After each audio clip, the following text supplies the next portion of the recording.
sus asientos.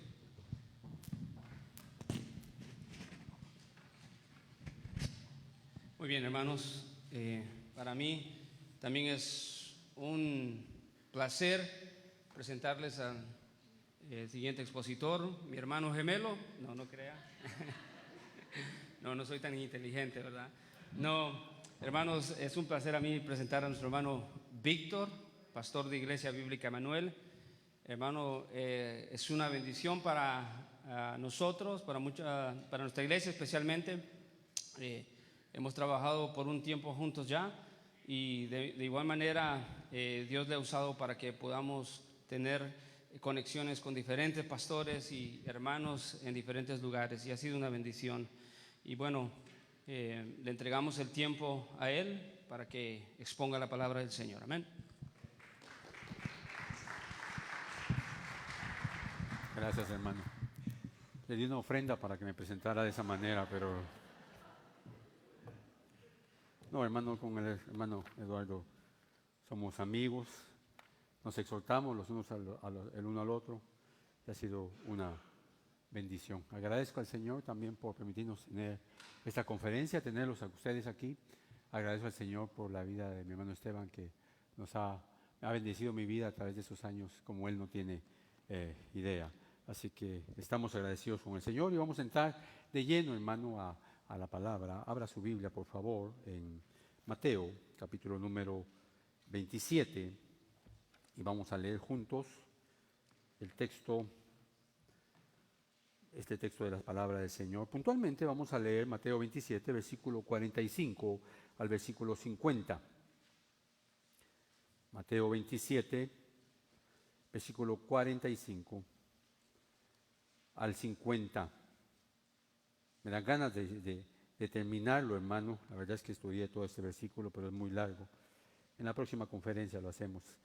Mateo 27 dice de la siguiente manera: desde la hora sexta hubo oscuridad sobre la tierra hasta la hora novena. Y alrededor de la hora novena Jesús exclamó a gran voz diciendo: Elí, Elí, lema sabactani. Esto es: Dios mío, ¿por qué me has abandonado? Algunos de los que estaban ahí al oírlo decían: este llama a Elías. Al instante uno de ellos corrió y tomando una esponja la empapó en vinagre y poniéndola en una caña le dio a beber. Pero los otros dijeron: deja, veamos si Elías lo viene a salvar. Entonces Jesús, clamando otra vez a gran voz, exhaló el espíritu. Señor, gracias por tu palabra. Gracias, Señor, por permitirnos abrir tu libro con esa libertad que tenemos aún en esta nación. Gracias, Señor, por esos corazones que están dispuestos a escuchar la verdad de tu palabra. Ayúdanos, Señor, a glorificarte a través de poner atención, a través, Señor, de luchar contra toda distracción y estar compenetrados, Señor, contemplando la gloria de tu Hijo a través de tu inspiración. Ayúdanos a poder transmitir esa verdad, Señor, por favor, con santidad, con veracidad, Señor. Y que podamos también, Señor, poder hablar con este pueblo y mostrar esas verdades gloriosas. Te necesitamos, Señor, no lo podemos hacer con nuestra capacidad intelectual. Por eso rogamos a ti y nos presentamos delante de ti, Señor. Todo esto te lo pedimos en el nombre maravilloso de Jesús. Amén y amén.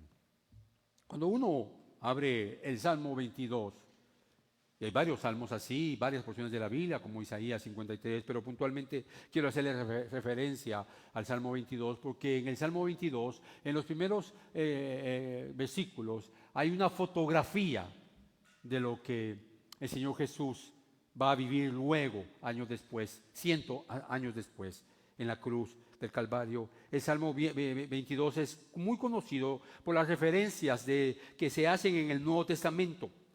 Es decir, referencias que en el Salmo 22 esto es aplicable a David, pero sobre todo tiene un señalamiento profético cuando lo escribe David al Señor Jesucristo, al Mesías, como que David hubiera estado en la cruz, porque el Salmo 22 muestra la humillación del Señor Jesucristo y muestra también ese clamor que el Señor Jesús hace en la cruz del Calvario. También hay ahí consuelo, también hay ahí oración, las oraciones del Señor Jesús. También hay una exaltación para la gloria de Dios, donde Jesucristo o el salmista, cuando lo está escribiendo por la inspiración del Espíritu Santo, señala también esa exaltación en la resurrección del Señor Jesucristo. Hay muchos detalles en el Salmo 22 y quisiera, antes de entrar de lleno al texto, que usted me acompañara al Salmo 22 y leyéramos entonces los primeros versículos para que usted vea la exactitud, la veracidad, la claridad, la sencillez, la suficiencia de las Escrituras. Y puntualmente aquí estamos hablando de ese tema el tema más importante de las Escrituras, lo que sucedió en el Calvario. Y el Salmo 22, ¿lo tienen todos? Mire lo que dice el Salmo 22. Dios mío, ¿por qué me has abandonado? ¿Por qué estás tan lejos de mi salvación y de las palabras de mi clamor? Dios mío, de día clamo y no respondes, y de noche, pero no hay para mi reposo. Sin embargo, escuche esto: tú eres santo, tú que habitas entre las alabanzas de Israel. En ti confiaron nuestros padres, confiaron y tú los libraste. A ti clamaron y fueron librados, en ti confiaron y no fueron decepcionados. Mira el 7. Todos los que me ven de mí se burlan y hacen muecas con los labios, menean la cabeza diciendo que se encomiende al Señor, que Él lo libre, que Él lo rescate, puesto que en Él se deleita. Mira el versículo 12. Muchos toros me han rodeado, toros fuertes de Basán.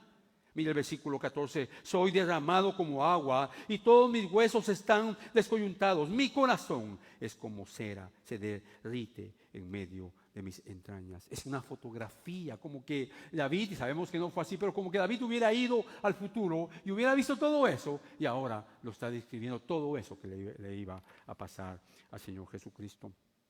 Mis amados hermanos, hoy en nuestro texto en Mateo, yo quiero compartir con usted 3 hechos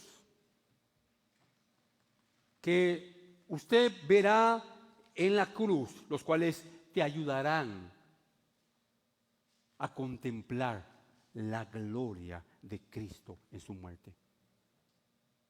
Y estamos hablando, como se lo repito puntualmente, del versículo 27 de Mateo, del capítulo 45 al 50. Y nuestro primer punto aquí tiene que ver con este clamor, o con esto que describe, Mateo, cuando dice: y desde la hora sexta, estoy hablando del versículo 45, hubo oscuridad sobre toda la tierra hasta la hora novena. ¿Qué está pasando ahí? ¿Qué es lo que está pasando en ese lugar? ¿Por qué Mateo y Marcos son tan explícitos? ¿Y por qué nos presentan esto? Desde la hora sexta hubo oscuridad sobre toda la tierra hasta la hora novena. Usted se recordará que esto no comenzó en la hora sexta, que ya había comenzado esta situación 3 horas antes. Eso ya había comenzado, solo que hay se divide en 2 partes. Las primeras 3 horas hay luz y todos están burlándose de Jesús, y la gente que pasa, como dice Salmo 22, menea la cabeza y todos desaprueban a Jesús, incluso los 2 ladrones que están en la cruz, el ladrón malo y el otro ladrón malo. Hay 2 ladrones malos. Es que lo digo así porque algunos dicen el ladrón malo y el ladrón bueno, pero yo no veo ningún bueno ahí. Los 2 están, y ellos sí tenían la culpabilidad y se merecían esa cruz, y todos los que estaban abajo se merecían también ser crucificados. Pero había un santo, el Hijo de Dios, que ellos van a ser testigos y van a ser copartícipes del mayor crimen en la historia de la humanidad, la muerte del Señor Jesucristo. Así que se han descrito esas 3 horas, pero aquí Mateo, describe puntualmente, y es tan explícito él: y desde la hora sexta hubo oscuridad sobre toda la tierra. Es decir, las tinieblas aparecieron y la palabra incluso griega habla de una densa oscuridad, como la que sucedió en Éxodo, cuando no se podían ni siquiera ver el uno al otro. Era muy densa esa oscuridad. Ahora bien, cuando uno ve esto, debe uno hacerse la pregunta o un par de preguntas. ¿Por qué es tan enfático Mateo al dar esa narrativa tan específica? Desde la hora sexta hubo oscuridad hasta la hora novena, 3 horas. La respuesta, hermano, está en ese clamor de Jesús. Yo por eso le he titulado a esta enseñanza Una voz en la oscuridad. Hay una voz en medio del silencio, en medio de la oscuridad. Hay un clamor. Cuando ya ni siquiera podían ver a Jesús, solo se oían. Pareciera que aquello está todo en silencio hasta que la voz de Cristo irrumpe en medio de esa oscuridad. Ahora bien, toda esa gente que está ahí parada entiende lo que está pasando con las tinieblas, porque tenían el Antiguo Testamento, y en el Antiguo Testamento hay sinnúmero de versículos en los diferentes libros de la Biblia donde las tinieblas para los judíos representaba la ira de Dios, el juicio de Dios, el enojo de Dios, el abandono de Dios. Ellos lo sabían. Pero a pesar de que esa oscuridad estaba ahí, las mentes prodigiosas de aquel tiempo, las mentes prodigiosas me refiero a los religiosos, a los escribas, a los sacerdotes, a los fariseos, a los saduceos y a todos esos feos, hermano, porque realmente eran feos. Estaban ahí. Y su mente estaba entenebrecida. Las tinieblas que habían afuera era tan densa como las tinieblas que tenían ellos adentro. Estaba entenebrecida. Incluso Mateo dice, y desde la hora sexta hubo oscuridad sobre toda la tierra. Vamos a quitar algunos mitos evangélicos. No podía ser un eclipse, porque la luna y el sol estaban en extremos opuestos, así que no podía ser un eclipse. Pero cuando Mateo utiliza ese adjetivo, toda la tierra, algunos lo interpretan como todo el planeta, otros lo interpretan como todo el imperio romano, otros lo interpretan como todo Israel. Hay escritos, MacArthur comenta de escritos que hay de diferentes padres de la iglesia donde se reportó unas tinieblas raras desde muy lejos. Así que certeramente no podríamos decir si fue en todo el planeta, solo lo sabe Dios. Pero lo que sí sabemos es que en toda Israel habían tinieblas. Y cuando uno empieza a pensar sobre esto, porque de nuevo nos preguntamos, tenemos que hacernos esa pregunta, ¿por qué aparecieron las tinieblas? ¿Qué estaba pasando ahí? ¿Qué fue el mensaje de las tinieblas? Este es un silencio desde el cielo, hermano. Estas tinieblas son sobrenaturales y vienen de parte de Dios. El Hijo de Dios está en la cruz. Él es el Cordero de Dios. Él es la ofrenda que Dios puso. Su ofrenda, la ofrenda que Él puso como propiciación por el pecado, no de Jesucristo, sino de nosotros. Así que ahí está el Señor Jesucristo, que voluntariamente Él está en esa cruz. No hemos respondido esa pregunta, ¿por qué aparecieron las tinieblas? Un poquito de contexto bíblico. Vaya conmigo a Isaías, por favor, capítulo número 5. Isaías 5. Isaías 5, vamos a leer algunos capítulos, o los otros tal vez yo solo se los voy a traer a la memoria. Pero Isaías 5, 24 al 25, ¿lo tienen todos? Miren lo que dice Isaías 5, 24. Por tanto, como la lengua de fuego consume el rastrojo y la hierba seca cae ante la llama, su raíz como podredumbre se volverá y su flor como polvo será esparcida, porque desecharon la ley del Señor de los ejércitos y despreciaron la palabra del Santo de Israel. Por esta causa se ha encendido la ira del Señor contra su pueblo y ha extendido su mano contra ellos y los ha herido. Aquí está la ira del Señor operando en estos hombres. Vaya conmigo ahí mismo y leamos el 30. Solo le leía eso para un contexto. Y dice, y en aquel día gruñirá sobre ella como el bramido del mar. Si se mirara hacia la tierra, hacia la tierra, hay tinieblas y angustia. Aún la luz es oscuridad por sus nubes. Hay un juicio de Dios. Aquí está anunciando Isaías un juicio. Y en ese juicio aparecen ¿qué? Las tinieblas. Yo insisto en esto porque es importante que usted tenga algún contexto bíblico para lo que estoy diciendo. Acompáñeme a 2 de Pedro. Usted va a decir, hermano, que cansado de ir desde Isaías hasta 2 de Pedro. Pero así usted también desempolva su Biblia. Mire, 2 de Pedro, capítulo 2, versículo 17. 2 de Pedro 2, 17.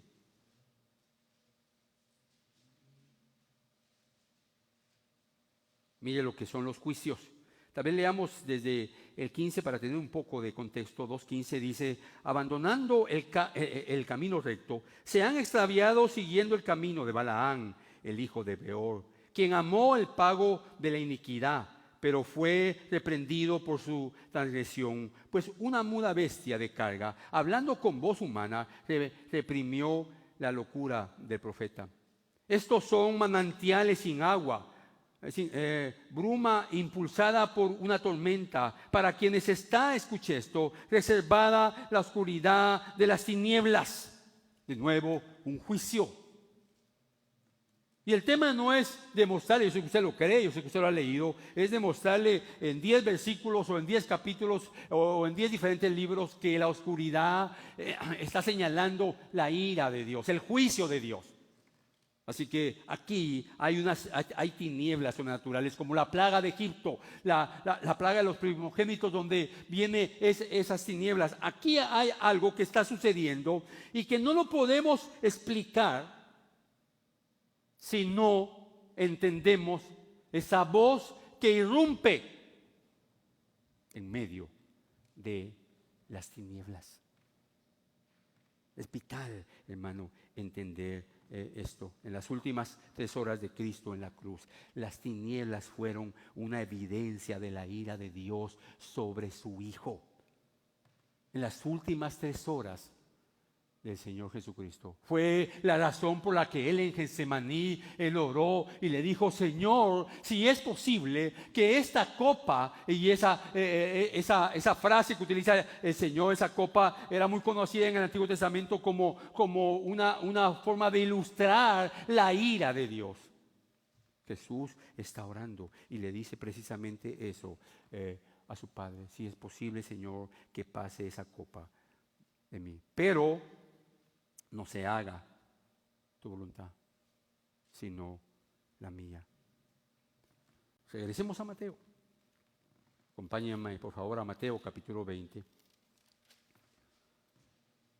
Estamos tratando nuestro primer punto, que es la oscuridad.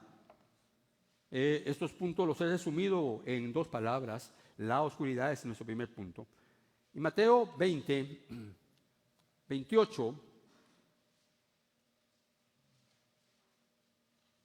Mira lo que dice un texto que tú lo conoces, porque Jesús está en la cruz en esas últimas 3 horas y el juicio de Dios está ahí. Se está manifestando el juicio de Dios, la ira de Dios se está manifestando la justicia de Dios. Y el verso 20, el capítulo 20, versículo 28, Jesús dice, así como el Hijo del Hombre no vino para ser servido, sino para servir y para dar su vida en rescate por muchos. Ahora, es muy importante aquí, hermano, la manera en que Mateo lo presenta, porque él está diciendo que Jesús vino para dar su vida. Nadie se la podía quitar. Él lo aseguró, nadie se la podía quitar. La muerte estaba muy lejos de Jesús porque él nunca pecó. Pero luego él entregó su vida. Así que Jesús llegó a ser el sustituto por nuestros pecados. Pablo lo dice en 2 Corintios capítulo número 5. Yo necesito, hermano, que usted me acompañe en esos textos porque esto en este texto que estamos, nuestro texto de Mateo 27:45, vaya a 2 Corintios 5, por favor, Teresa. En este texto que estamos estudiando hay aspectos en los cuales Dios hizo silencio. Y debemos de tener mucho cuidado con lo que decimos sobre eso. 2 Corintios capítulo 5, versículo 13.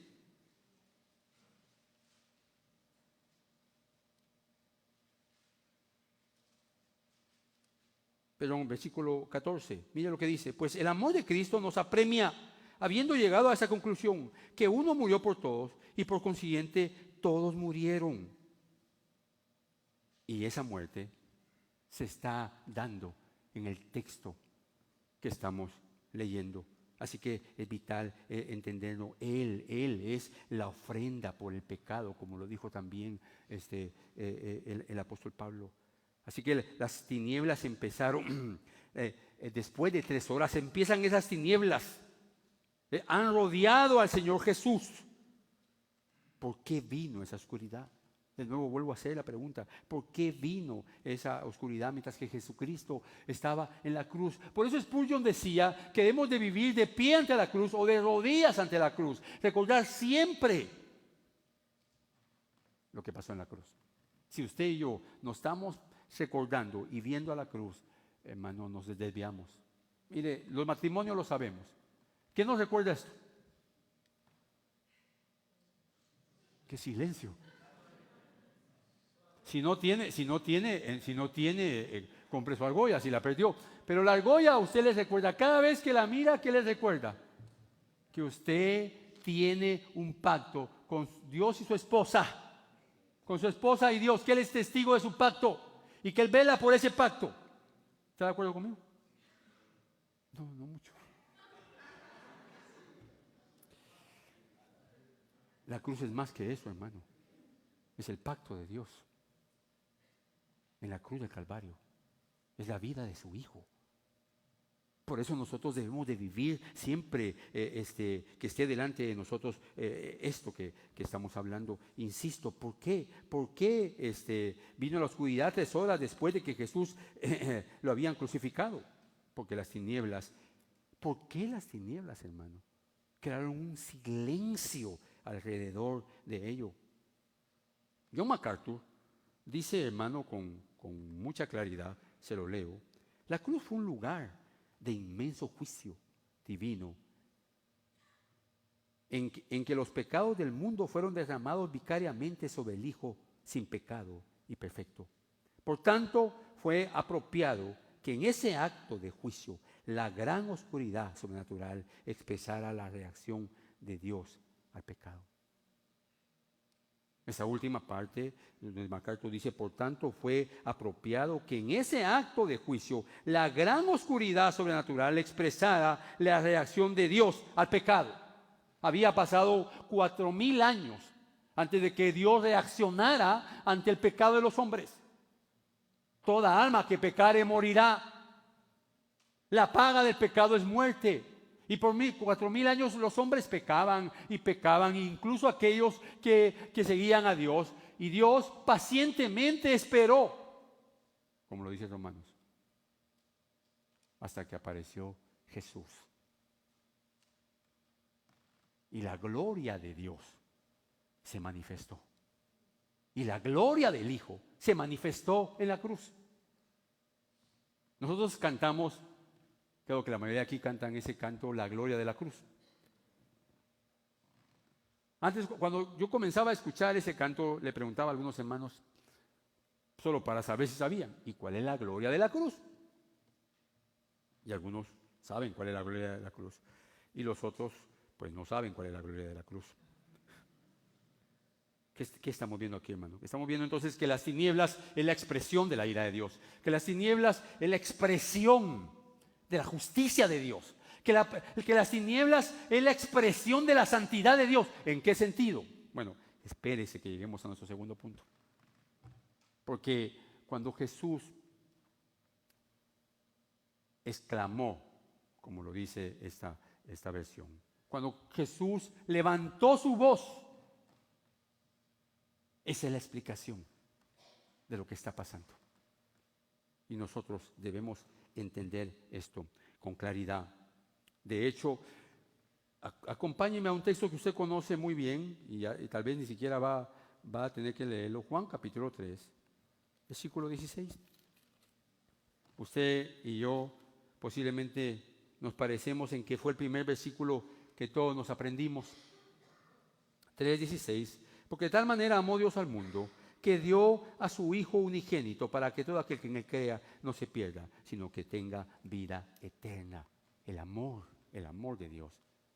También se está manifestando ahí. Pero antes de hablar del amor de Dios, tenemos que hablar de la manifestación de la ira de Dios, de la justicia de Dios. Y eso es importante entenderlo. Aquí hay una demanda, hermano. Hay una demanda del Dios Santo, la demanda de la paga del pecado.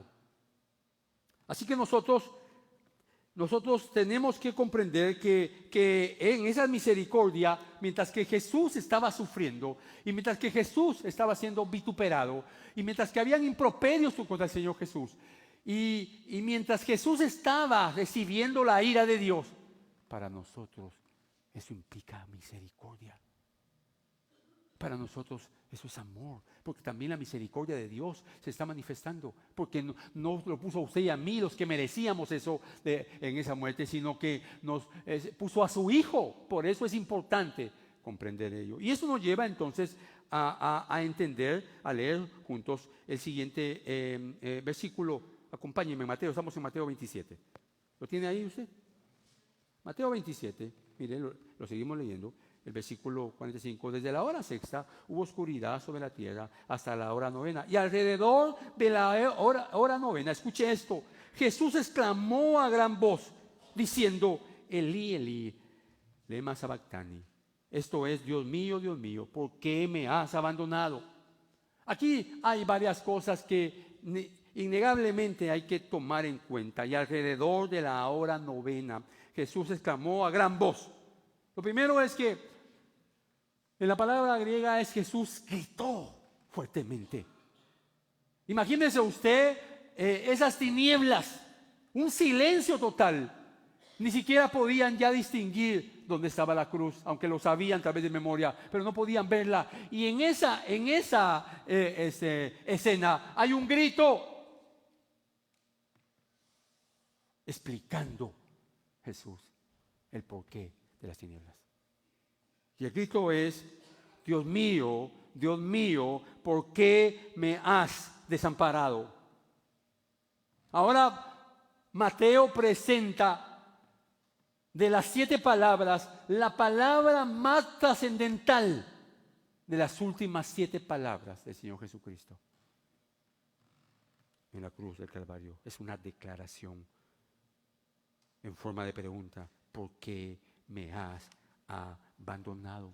Pero aquí hay detalles, hermano, que no podemos pasar por alto. Por ejemplo, el verbo abandonar, un verbo griego que significa dejar. Significa dejar detrás de sí. Y por supuesto, abandonar. En otras palabras, el grito, el clamor del Señor Jesucristo explica esas tinieblas. Esas tinieblas estaban ahí como una manifestación de que Dios había abandonado a Jesús. ¿Por qué? Por su santidad.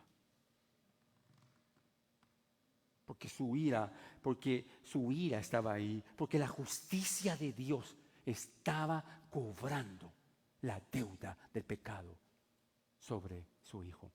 Se oye tan fácil. Usted y yo ni siquiera creo que podemos entender esto en toda su expresión. Este es el Hijo de Dios. El Hijo de Dios ha sido abandonado por el Padre, por la paga del pecado. Acompáñenme a Romanos 6, por favor. Romanos 6. Versículo 23. ¿Lo tiene ahí? Porque la paga del pecado es muerte, pero la dádiva de Dios es vida eterna en Cristo Jesús, Señor nuestro. ¿Usted sabe lo que significa la palabra muerte bíblicamente hablando? Habla de separación. Nosotros cuando pensamos en muerte hablamos de que ese cuerpo dejó de existir. Pero cuando Adán pecó, antes de que Adán pecara, él sabía que la paga del pecado era la muerte. Y cuando Adán pecó, inmediatamente fue separado de la comunión con Dios. Así que aquí hay 3 horas en la cruz del Calvario donde el Padre se separa del Hijo y ya no hay comunión con su Hijo. Y por eso es esa voz que irrumpe y le dice al Señor, Dios mío, ¿por qué me has desamparado? Esa palabra abandonar también puede entenderse como dejar a alguien sujeto o encerrado. Las tinieblas habían cubierto. Y nadie entendía eso, hermano. Y usted y yo no lo entendemos porque nunca Dios nos ha abandonado. Aún la gente que dice, no, es que a mí Dios me abandonó, no entienden qué es eso. Cuando los pecadores vayan a ser abandonados, se van a ir al infierno. Y entonces van a entender lo que es ser abandonado.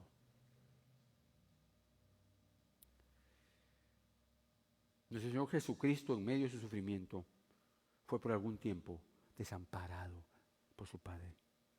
Y todo esto, que se está manifestando la ira de Dios, que se está manifestando la justicia de Dios, pero también el Hijo está manifestando su amor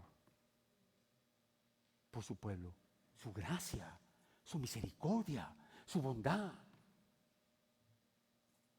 Y esto hay que decirlo y entenderlo de esta manera. Así que en medio de ese extremo desamparo, Jesucristo dice, Dios mío, ¿por qué me has abandonado? Pero quiero por un momento, hermano, detenerme en esa expresión de Dios mío, me has abandonado, porque en el Nuevo Testamento, en los 4 evangelios aparece 177 veces la palabra Padre. Es decir, Jesús, cada vez que se refería a Dios, le decía Padre. 21 veces utiliza en oración la palabra Padre. Y una sola vez en los evangelios, Jesús utiliza la palabra Dios para hablar del Padre. ¿Por qué? Porque Él siempre tuvo esa relación con su Padre en oración, y cuando hablaba de Él, siempre habló como lo que era Dios, su Padre. Pero Jesús sabía que ahora estaba bajo el juicio de Dios. Y por eso le dice, Dios mío. Pero es hermoso, porque no solamente sabe que está bajo el juicio de Dios, porque ahora el pecado nuestro está sobre Él. Y sabe que la santidad de Dios y el juicio de Dios tiene que alejarse del pecado. Pero Jesús le dice, Dios mío. Sigue siendo su Dios. Insisto, hay pensamientos a los cuales nosotros ni siquiera debemos permitirle que nuestros pensamientos traten de ir ahí, porque no se debe hacer eso. Es como el que interpreta aquel texto porque le ha faltado algún tipo de enseñanza a aquel texto que dice que Jesús fue tentado en todo. Dice, bueno, como Jesús fue tentado en todo, entonces Jesús me entiende a mí, y empieza la gente a poner sus tentaciones inmorales en eso. Pero Jesús no vino a eso. Jesús, hermano, era el verdadero Adán perfecto. Nunca tuvo un mal pensamiento, nunca. Y ese texto se debe entender como Jesús fue probado en todo, que hace diferencia. Pero tampoco voy a bucear un poco más en eso porque no es correcto. Dios mío. Repito, al orar Jesús utilizó 21 veces esa frase, diciéndole Padre. Y una sola vez usa ese sustantivo Dios aquí. ¿Por qué? Ya se lo expliqué. Así que es esa voz que irrumpe en las tinieblas, y la pregunta que hace es una pregunta retórica. Jesús sabía por qué, es decir, solo hay una respuesta, por eso Él grita. Incluso en el verbo griego también se puede traducir un grito de llanto, un dolor profundo. Y Él grita: ¿por qué me has abandonado? Esa es la respuesta a lo que está sucediendo en ese lugar. Está la ira de Dios. Verdaderamente, hermanos, este fue el más grave de todos los sufrimientos de Cristo en la cruz del Calvario. Sin demeritar los demás sufrimientos, pero este fue el sufrimiento más grande. Esta es la razón por la que Jesús oró: Señor, si es posible, que pase esta copa de mí. Yo no quiero, Señor. No quiero perder tu comunión, ni por un momento. La manifestación de las tinieblas fue revelar la gloria la gloria de la justicia, de la santidad, de la paciencia, del amor, de la misericordia del Padre. Él puso a su Hijo, que no se le olvide eso. Él puso a su Hijo para que en él pusiera el pecado del mundo, y lo puso por amor, por misericordia, por gracia. Pero también ahí está la ira de Dios, la justicia de Dios. ¿Cómo debes de responder a esta verdad? Uno es viviendo agradecido por esa gracia, por esa misericordia, por ese amor. Hermano, cuando tú estás sufriendo injustamente, eres bienaventurado. Y cuando tú estás sufriendo porque te lo mereces, entonces te lo mereces. Y lo que tienes que hacer es decir: yo soy culpable, yo lo provoqué. Yo hablé mal de una persona, y esa persona ahora me llevó ante las autoridades de la iglesia, y ahora yo tengo que pedir perdón públicamente porque ya se enteró la mitad de la iglesia que yo dije algo que no es cierto, y la hermana o el hermano del que hablé ahora está todo difamado. Pero yo no voy a humillarme, yo me voy de la iglesia y me voy a otra. Estás pisoteando esta gloria de lo que Dios ha hecho y su Hijo por nosotros. Cada vez que pecamos, estamos pisoteando la gloria de la cruz.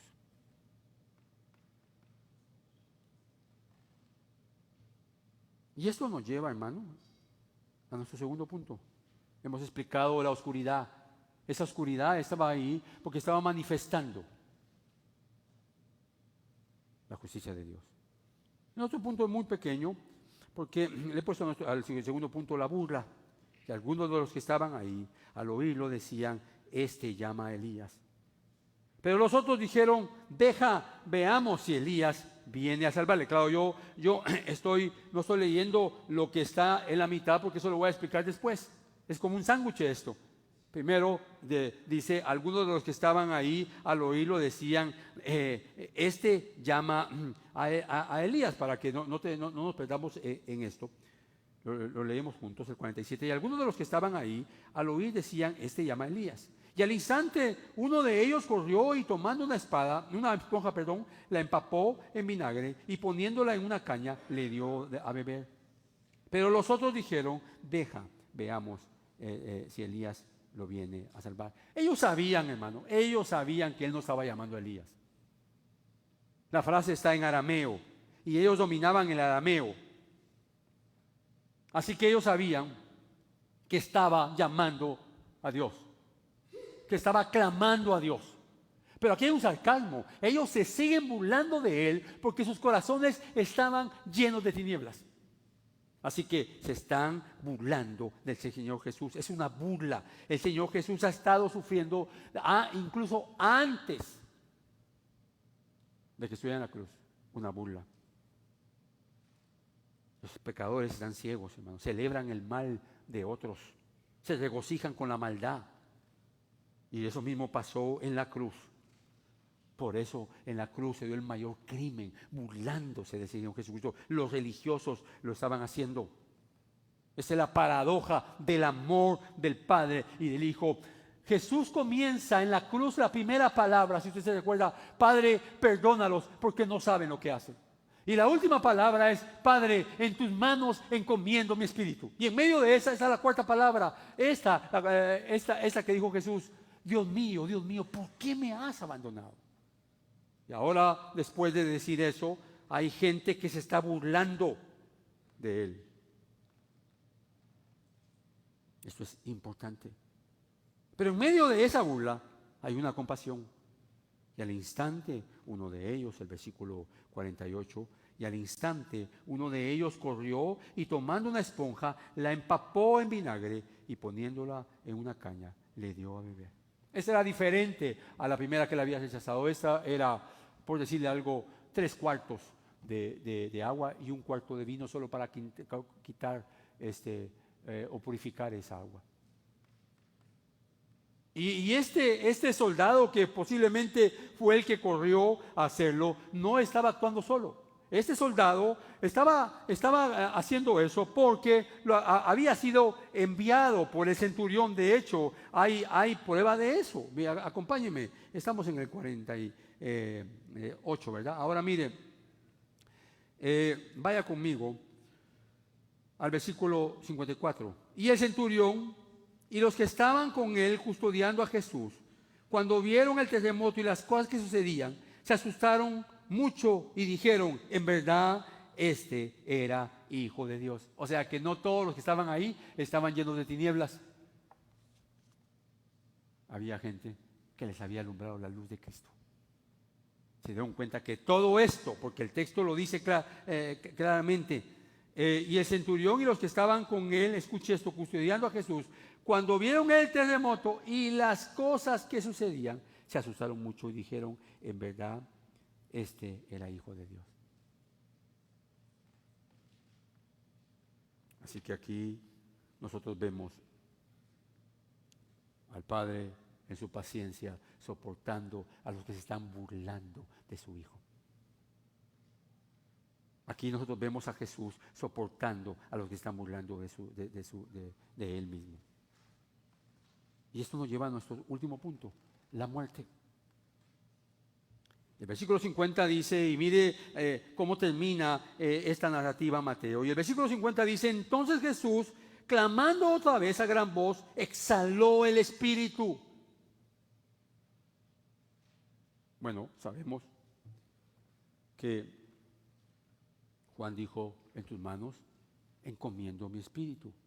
Aquí solo dice, y entonces Jesús, clamando otra vez a gran voz, exhaló el espíritu. Es decir, entregó. Pero quiero hablar un poquito sobre clamando otra vez a gran voz. Mire, qué muerto, qué moribundo, mejor dicho, qué moribundo. Después de esas 6 horas, su sangre está siendo derramada. Él está perdiendo la fuerza, se está deshidratando. Aparte, los que estaban crucificados hacían un gran esfuerzo por respirar. Y Jesús demuestra con este grito que tenía vitalidad. Y como una trompeta, proclama que a él nadie le quita la vida, sino que él la ha de entregar. Y Jesús voluntariamente llegó a la muerte, y muerte de cruz. En la cruz la gloria de Cristo se ve en la obediencia a su Padre. Porque estando como Dios se despojó de sí mismo y se hizo en forma de hombre, Filipenses. Y estando en forma de hombre se hizo siervo. Y estando en forma de siervo se entregó a la muerte, y muerte de cruz. Así que está la gloria de la obediencia del Señor Jesucristo. Se está humillando. La manera como expiró, Juan incluso lo describe, y Juan hasta es tan detallista que menciona o grafica o narra cómo dobló su cabeza como el que va a dormir y entregó. El muerto no sabe, cuando siente ya no tiene vida, y la cabeza que le queda como sea. Usted no lo sabe porque no ha muerto, ni yo tampoco. Así que, exactamente, mire, exactamente, si usted lee bien, exactamente cuando Jesús murió, se disiparon las tinieblas. Porque el juicio había terminado. Y el Dios justo y santo su justicia había sido satisfecha. Eso es lo hermoso de la gloria de la cruz. Tú y yo necesitamos ver hacia la cruz, hermano. Mis amados pastores, no se desanimen. Porque después de 10 años de pastorear, tienen 10 ovejas. ¿Por qué está concentrado en las que no tiene en vez de concentrarse en las que tiene? Y ahí están esas 10 fieles con usted, y usted voltea a ver a otras y hasta desea las ovejas de otros. Y tiene 10 que lo pusieron a pastorear. Y si Dios lo llamó a pastorear 10 ovejas, ¿cuál es el problema? Hermano, nosotros no somos dignos ni siquiera de predicar el Evangelio, porque el Evangelio es glorioso. Por favor, no caigan en esa moda. Y claro, yo sé que la iglesia crece porque Dios da el crecimiento espiritual, y cuando ese crecimiento espiritual se va dando, naturalmente va a haber un crecimiento numérico. Pero no compare el crecimiento de las iglesias donde no se predica el Evangelio, porque no hay un crecimiento espiritual, sino que es cazadores de almas. Así que por eso usted y yo necesitamos estar viendo hacia la cruz. No se desanime, pastor, no te desanimes. Contempla la obra de la gloria de Cristo en la cruz y te vas a dar cuenta que tus pequeños problemas son tan pequeños ante la gloria de lo que el Padre y el Hijo hicieron en la cruz del Calvario. Estamos tan concentrados, hermano, en aspectos triviales. Uno aconseja a una persona bíblicamente y uno como pastor termina y dice, hice un buen trabajo aconsejando bíblicamente. Y después de 2 semanas la persona que usted lo aconsejó ya no regresa a la iglesia. Y después de 1 mes no regresa, y 1 año dice, Señor, pero si yo solo dije lo que tenía que decir. Bueno, pues esa era la voluntad del Señor. Y se te olvida que el Dios que da también es el Dios que quita. Pero no me saqué del tema porque ya me queda poco tiempo. 2 cosas son de notar, hermano, en ese tercer punto de la muerte, en cuanto al modo como Cristo obviamente murió.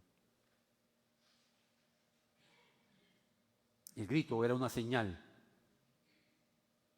de que su vida no se estaba apagando. Tenía una naturaleza fuerte. Así que ahí estaba Cristo.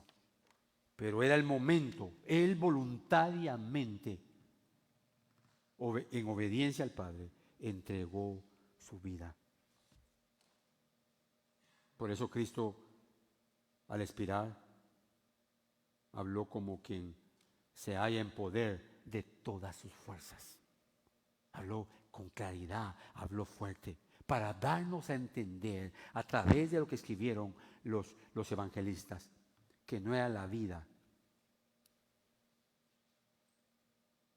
la que lo dejaba a él, sino que él entregaba su vida. La vida no lo estaba dejando, porque Jesús llevó nuestros pecados, pero él nunca pecó.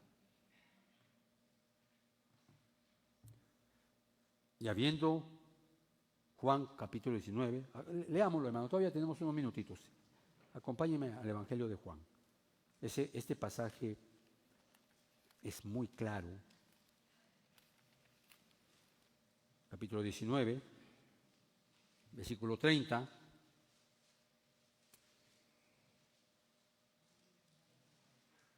¿Lo tiene ahí? Entonces Jesús, escuche esto, cuando hubo tomado el vinagre, dijo, consumado es. Pero mira, ahí se hubiera quedado Juan. Pero mire lo que dice. E inclinando la cabeza, entregó el espíritu. Así que la vida no lo dejó a él. Él la entregó como una ofrenda por el pecado. Y esto es hermoso. De hecho, Jesús en Juan capítulo 10, vaya conmigo a Juan capítulo 10, usted este versículo lo ha mencionado, saber cuántas veces, pero dice una verdad y luego Jesús y luego la vive. 10:18, ¿lo tiene? Dice nadie, 10:18, Juan 10:18, nadie me la quita, sino que yo la doy de mi propia voluntad. Tengo autoridad para darla y tengo autoridad para tomarla de nuevo. Este mandamiento lo recibí de mi Padre. Ahí está la gloria de la cruz. Es lo que tú y yo estamos viendo. El grito de Cristo al expirar era como una trompeta, hermano, que llamaba a la retirada de todos los demás sacrificios. Cuando Jesús murió, lo primero que sucedió fue que, o cuando Jesús entregó su vida, se rasgó el velo de arriba para abajo. Usted sabe que en ese instante también estaba muriendo el Cordero, y que después el Cordero Pascual, y que después agarrarían la sangre de ese Cordero, y entraría el sumo sacerdote al lugar santísimo y rociaría la sangre que se hacía cada año para renovar el pacto mosaico. Y al abrirse el velo, esto se acabó. Ese pacto había quedado cancelado. Claro, ellos siguieron por 40 años más hasta que les quitaron el templo, pero el punto es lo que está haciendo Dios, el Señor Jesucristo, aquí. Tu vida debe de estar marcada por el gran sacrificio del Hijo al dar su vida por nosotros. Esto te demanda un rendimiento total. Tu vida, hermano, mi vida debe estar marcada por lo que sucedió en la cruz del Calvario. Por eso es que Pablo en Romanos, en los primeros 8 capítulos, explica la obra de la salvación, justificación, santificación y glorificación. Y luego en el capítulo 9, 10 y 11 hace un paréntesis y habla de la salvación de Israel y habla sobre Israel. Y luego en el 12, 13, 14, 15, 16 y medio, ahora Pablo demanda a los creyentes cómo deben de vivir. Hay una demanda para la iglesia de cómo debe vivir en base a la gloria de la cruz. En la muerte de Cristo podemos observar la gloria de su soberanía, porque Jesús mismo entrega su vida, su autoridad, la autoridad del Padre, la autoridad del Hijo, la obediencia del Hijo, el amor del Padre, el amor del Hijo. Todo eso tiene que ver. Las tinieblas no eran el resultado de un eclipse, era la soberanía de Dios mostrando su ira, la manifestación de su justicia. La burla, de nuevo, muestra la paciencia del Dios Padre, viendo cómo abofeteaban a su Hijo y Él esperando y esperando. Siempre tuvo y ha tenido esa paciencia, como dice Romanos, que pasó por alto nuestros pecados, pacientemente esperando ese día. Así que estos 3 hechos en la cruz te deben llevar, hermano, a contemplar la gloria que se mostró en la cruz. Eso significa la gloria de su bondad, de su amor, de su gracia, de su misericordia, de su justicia, de su santidad y de su ira. Porque Dios no nos ha compuesto en pedazos. Todo eso es parte de las perfecciones de Dios. ¿Qué vas a hacer? ¿Qué vas a hacer? ¿Cómo vas a responder a cada una de los aspectos o de las virtudes que se ven en la cruz? Tú lo sabes. Obediencia, servicio, proclama esta verdad. Estamos obligados a proclamar el Evangelio del Señor Jesucristo. De 2 maneras. Viviendo en obediencia y obedeciendo proclamar el Evangelio. Ponte de pie y vamos a orar.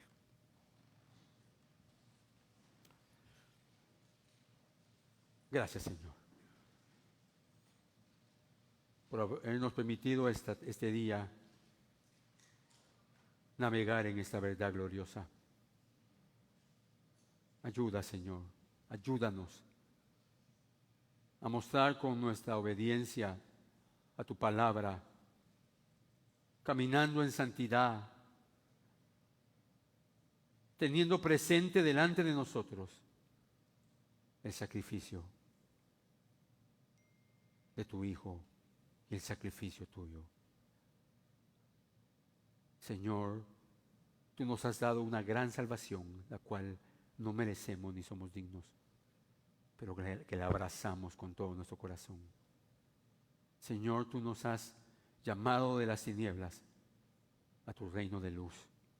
Nos has dado vida cuando estábamos muertos en nuestros delitos y pecados, cuando estábamos atrapados en los deseos de nuestra mente y en las pasiones de nuestra carne. Tú nos sacaste de ahí y nos diste vida. Que podamos nosotros vivir, Señor, honrando la gloria de la cruz. Que cada uno de mis hermanos que están aquí presentes puedan entender y vivir y proclamar esta verdad. Gracias, Señor. Te lo suplicamos en el nombre maravilloso de Jesús. Amén.